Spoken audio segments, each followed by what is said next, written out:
তো আমরা এই পর্যন্ত আসছিলাম, তো আমি বলেছিলাম যে ইমেল ভ্যালিডেশনে যাবো, অর্থাৎ নেক্সট প্রসিডিউরে যাবো। যেমন ধরুন ইমেলটা কীভাবে ভ্যালিডেশন করবেন, এটাকে জাস্ট আমরা ফিল্টার ভার করে নেব। ওকে, ফিল্টার আন্ডারস্কোর, তারপরে ভার, ফিল্টার ভার, তারপরে আপনি এখানে যে কাজটি করবেন, আপনার যে ইমেল আছে, ওকে, এই যে ইমেল, এটাকে আমি উপরে উঠে দিই, তো যেহেতু আর আমি ওইভাবে করছি না।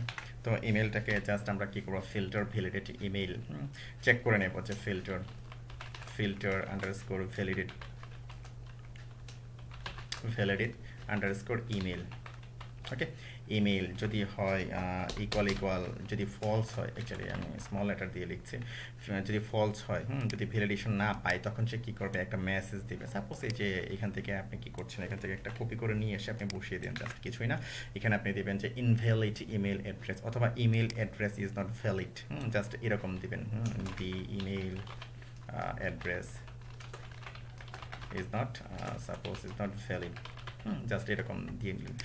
এখন আরেকটা বিষয় হলো, অনেক সময় দেখা যাবে যে আপনার ডাটাবেজের মাঝে ইমেল অ্যাড্রেস একজনের আছে অলরেডি, এক্সিস্টিং একটা ইমেল অ্যাড্রেস আছে, ওইটা দিয়েই আবার কি করলো, সে আরেকজনে রেজিস্ট্রেশন করার চেষ্টা করলো। তখন আপনি কি করবেন, তখন যে কাজটি করতে হবে, যেমন ধরুন আমরা একটা কাজ করি, আমরা যে কাজটি করতে পারি, যেমন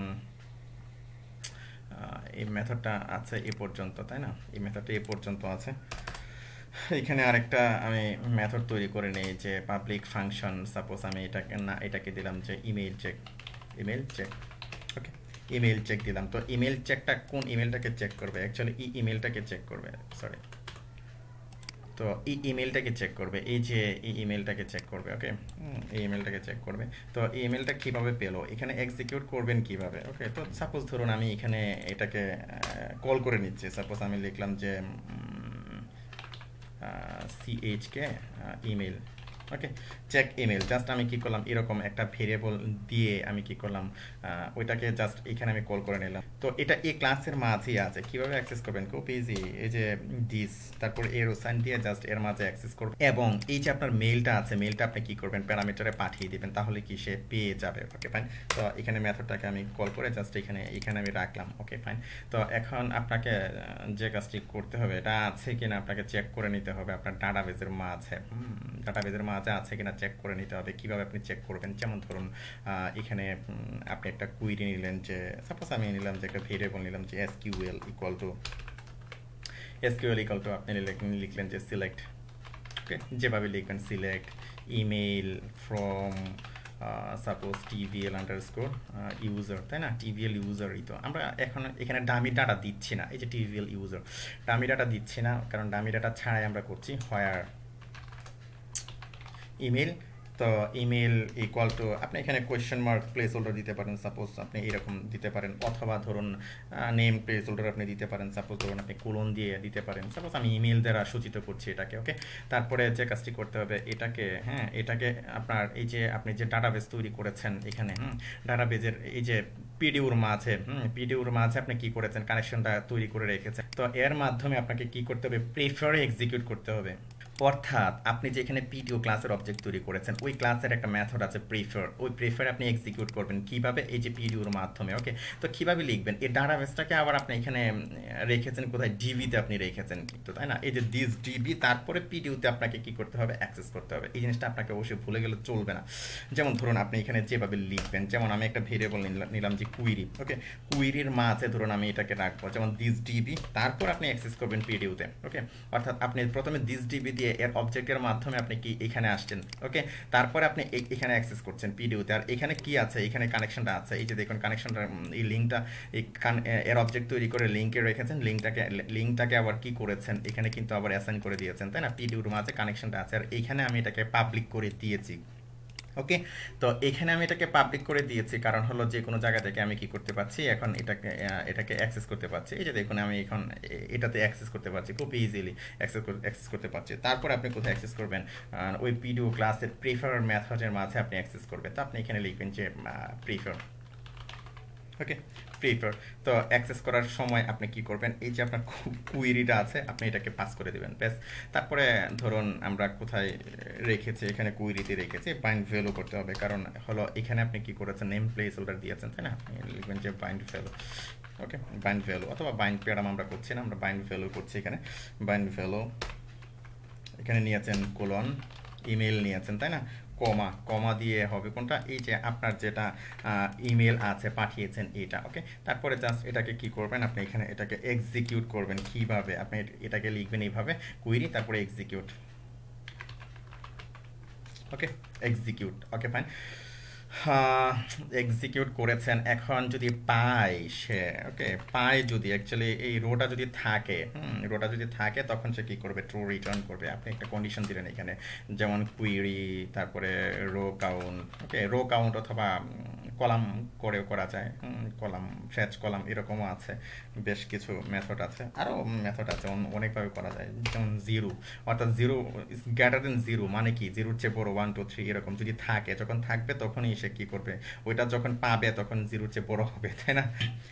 এখন জাস্ট আপনি যে কাজটি করবেন এটাকে রিটার্ন ট্রু করে দেবেন, ওকে, রিটার্ন, যখন পাবে রিটার্ন ট্রু করবে, আর যখন পাবে না এলস তখন সে কি করবে, রিটার্ন ফলস করবে। আপনি এখানে লিখবেন যে রিটার্ন ফলস, ওকে, রিটার্ন ফলস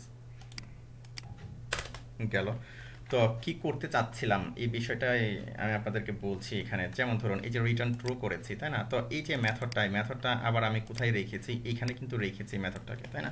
তো এখন আপনি ধরুন আমি এখানে লিখছি এটাকে, ওকে, এখানে লিখছি যে ইফ, তো চেক ইমেল ইকুয়াল ইকুয়াল, যদি এটা ট্রু রিটার্ন করে, TR ইউই, যদি ট্রু রিটার্ন করে তার মানে কি মেলটা অলরেডি এক্সিস্টেন্ট আছে, তাই না। তো আপনি এখানে জাস্ট একটা মেসেজ ধরিয়ে দিবেন যে আপনি এখানে লিখবেন যে the mail email address already exist, আপনি লিখবেন যে অলরেডি এক্সিস্ট, জাস্ট কি করলেন এরকম ধরিয়ে দিলেন, তারপরে কি মেসেজটাকে আপনি এখানে দিয়ে নিলেন, ওকে ফাইন। তারপরে কি করলেন, আপনি এখানে সেভ দিলেন, ওকে ফাইন, সেভ দিলেন। তো এই যে আচ্ছা ঠিক আছে আমরা করে যাই। তো যদি এররগুলো না পায়, হ্যাঁ, যখন এররগুলো পাবে না তখন সে কি করবে, ডাটাটা ইনসার্ট করবে, তাই না। তো ধরুন এখন আপনি কি করবেন, ডাটা ইনসার্ট করবেন। তো ধরুন এখানে আপনি একটা ভেরিয়েবল নেবেন যে এসকিউএল ইকুয়াল টু, তো এসকিউএল ইকুয়াল টু ধরুন আপনি লিখবেন যে ইনসার্ট। তো আমি একসাথে করে ফেলছি। তো এখানে আপনি কি করতে পারেন, চেক করে নিতে পারেন এগুলোকে, ওকে। তো এটা আবার করতে আসলো, এই যে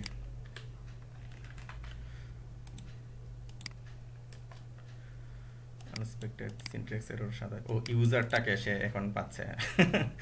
আমরা এটা করছি না এখন, আমরা এটা শেষ করিনি, কারণ ইউজার আমরা কি করেছি এখানে কিন্তু এই যে আমরা কল করে নিয়েছি এটাকে, তাই না, ইউজার কিন্তু কল করে নিয়েছি। তো এটাকে যে কাজটি করতে পারি আমরা, ধরুন কপি করছি, আগে ঠিকঠাক করে নিই, কপি করে যেমন আমি এর নিচে ধরুন একটা পিএইচপি একটা ব্লক নিচ্ছি, পিএইচপি একটা ব্লক নিলাম। তো তারপরে ধরুন আমি দিলাম যে ইফ ইজ সেট, হ্যাঁ, এটা যদি সেট হয় তারপরে এটা কি করবে, এখানে ইকো করবে, না হলে ইকো করবে না। মেসেজটা যখন পাবে, এই যে মেসেজটা যখন পাবে, তো এখন আমাদের যে এখানে যে কাজগুলো আছে এই কাজগুলো আমাদের করে নিতে হবে, তাই না। এই কাজগুলো আমাদের করে নিতে হবে। যেমন ধরুন এখানে সে ভুলটা এখানে ধরেছে, তো ধরুন আমি কি করলাম, রিফ্রেশ করলাম, এখানে 27 নাম্বারে একটা এরর সে দেখাচ্ছে, 27। এই যে এখানে যে আমরা যেটা করেছিলাম এটা অ্যাকচুয়ালি ব্রেক ম্যাথস হবে, হ্যাঁ, আমি বলেছিলাম মুখে কিন্তু লেখার সময় আবার ভুলে গিয়েছিলাম, ওকে। পিওর এই যে ব্রেক আন্ডারস্কোর ম্যাথস, এই যে ব্রেক ম্যাথস, ওকে। তো ব্রেক ম্যাথস হবে, এই যে দেখুন এখন কিন্তু প্যাটার্ন চলে আসছে। তো এখানে হবে আপনার সাবজেক্টটা, আর সাবজেক্টটা হলো আপনার এই যে এটা, ওকে। তো এখন কি করছি, এটাকে রিফ্রেশ করছি, এখন কিন্তু ঠিকঠাক হয়ে গেছে। তো ওকে ফাইন। তো এগুলো এই কারণে আমি আপনাদেরকে বলেছি যে আপনাদের চোখে পড়বে অনেক কিছু, দেখা গেল যে আমি করে যাচ্ছি একের পর এক, আমার চোখে পড়বে না। তো যখন এরর জেনারেট করবে তখন আমরা কি করছি, এটাকে ঠিকঠাক করে নিচ্ছি, ওকে ফাইন। আমরা ঠিকঠাক করে নিচ্ছি। যেমন আমরা যদি এখন সাবমিট দিই, এখানে প্লিজ ফিল আউট দিস, আচ্ছা আমরা যে কাজটি করতে পারি, এখানে এই যে রিকোয়ার্ড আছে, রিকোয়ার্ডটাকে উঠিয়ে দিই, ওকে। রিকোয়ার্ডটাকে উঠিয়ে দিলেই আমাদের ভ্যালিডেশনগুলো ধরবে একটা একটা করে, একটা 3টা পাসওয়ার্ড আছে, পাসওয়ার্ডের মাঝে দিইনি। তো ধরুন আমি সাবমিট দিলাম, অথবা ধরুন আমি আবার রিফ্রেশ দিলাম, রিফ্রেশ দেওয়ার পর সাবমিট দিলাম, এই যে ফিল মাস্ট নট বিএমডি দেখাচ্ছে, ওকে। আশা করি বুঝতে পেরেছেন। যেমন ধরুন আমি এখানে আরিফুল ইসলাম দিলাম, এখানে দিলাম এএফ, যেমন এএফ দিয়ে যখন সাবমিট করব তখন আবার আবার দেখছি এখানে সাপোজ আমি দিলাম যে Zahidul Islam, user name UR SR, just এরকম দিলাম, সাবমিট দিলাম, field must not be empty. ও আচ্ছা, ও সবগুলোকে দেখাচ্ছে এগুলোকে, তাই না? তো ধরুন, যেমন ধরুন আমি এখানে দিলাম জাহিদুল ইসলাম দিলাম, ইউজার নেম দিলাম যে জেড এস এ দিলাম, তারপরে ইমেল অ্যাড্রেস দিলাম, তারপরে পাসওয়ার্ড দিলাম 1 2 3 4 5 6 দিলাম, তারপরে সাবমিট দিলাম। তো এই যে user name is too short, okay, তো বুঝতে পেরেছেন আশা করি। তো এগুলো সব কিছু ধরবে। সেই আগে আমরা কি করেছি এখানে, আমরা কিন্তু আগে এই যে ভ্যালিডেশনগুলো করে নিয়েছি, প্রত্যেকটার ভ্যালিডেশন একসাথে করে নিয়েছিলাম এমটি, যার কারণে সে আগে এমটিটাকে ধরেছিল। ওকে, তো এগুলো বুঝে যাবেন। তো আমরা এই পর্যন্ত এটাকে রাখলাম। তো এই যে তারপরে আমাদের যে কাজটি করতে হবে, আমাদের যে ডাটা ইনসার্ট করতে হবে আমাদের ডাটা বেজে, তাই না? আমরা ভ্যালিডেশন করে নিয়েছি এখানে, ঠিক আছে, আমাদের ডাটা বেজে ডাটা ইনসার্ট করতে হবে। তো এটা আমরা নেক্সট পার্টে দেখছি। ধন্যবাদ।